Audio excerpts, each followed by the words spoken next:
Қайрекең замандасыңыз былай дейді. Мәшһүр Жүсіп бабамыз 30 жыл ұры-қары билік өз әмірін жүргізеді, содан кейін қой үстіне боз торғай жұмыртқалайды деген сөз сандырақ дейді. Иә.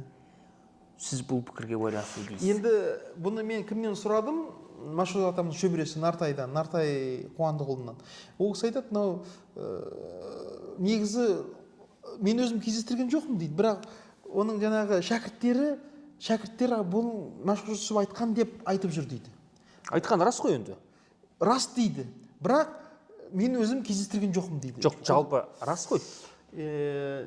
Енді оны мен көзбен көрмегенін айта алмаймын. Мен оны Сіз енді мәшһүр танушысыз ғой. Жоқ, танушымын ғой, бірақ 20 томда жоқ ол. Енді біз айтады көзбен көрген рас, құлақпен естіген. Енді мәшһүр бабамыз өзінің бағанағы енді тегін адам емес қой, өзінің өлетін алдын ала бір жыл бұрын ас беріп, иә, осындай жылдары бойы денем шірімейді деп айтып, енді осы сөзді айтып кеткен шығар енді. Енді былай әлде сізде Қайрат мырзадан кішкене аяқтатып отырсыз ба? Жоқ, мен Қайрат Жолдыбайұлдан аяқтатып отырған жоқпын. Маған ол Платон мен Сократ менің досым, бірақ ақиқат жоғары дейді ғой. Бұл жерде мен айтып отырмын. Мен бұны анық қана жету үшін айтып отырмын. Телефон соқтым Нартайға. Арнайы. Өйткені сөз жүріп отыр ғой енді. Сосын ол айтады. Бұны мәшһүрдің шәкірттері бар ғой енді. Солар айтқан дейді. Сіз де шәкіртсіз? Ауыз екі тілде бар дейді. Бірақ өзім қолжазбаны көрген жоқпын дейді. Сөз бе? Ал енді мен сізге айтайын. Көз неге сүйенеді? Кірпікке сүйенеді ғой. Кірпікке сүйенеді. Ал енді адам неге сүйенеді дегенде Абай айтады ғой. Абай ол адам көңілі үмітке сүйенеді дейді, сөз бе?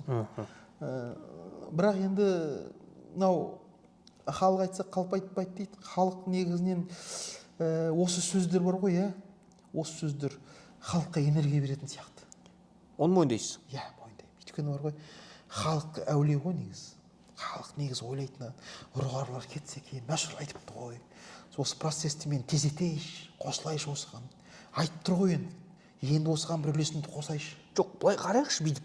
Былай қарайықшы. Келіп тұр негізі. Келіп тұр ғой.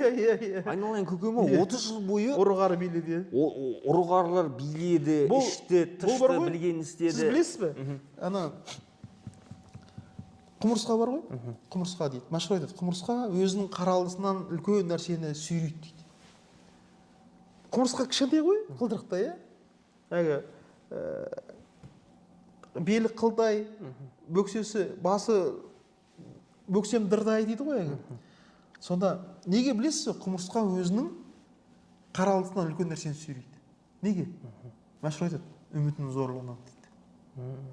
Мен ойлап отырмын, ол мәшһүр айтты деп, ол халықты үмітінен айыруға болмайды. Ол жалған деп. Үміт етіп отыр ғой. Үміт.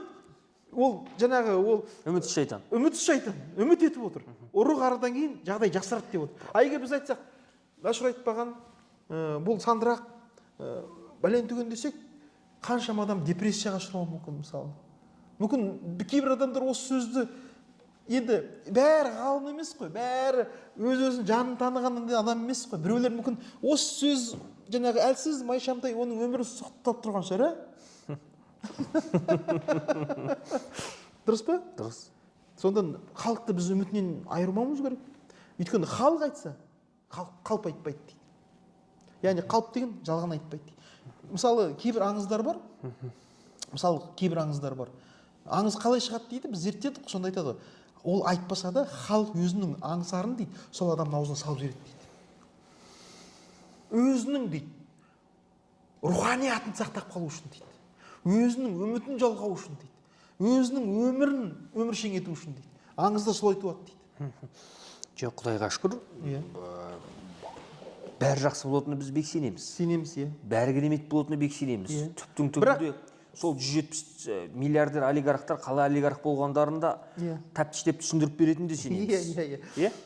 Бірақ мен өзім ойлаймын, мына қарашы, социологиялық сауалнама жүргізсек, осы мысалы беті көріп қой, ғылым деген ол зерттеу да, мысалы социологиялық сауалнама жүргізу керек.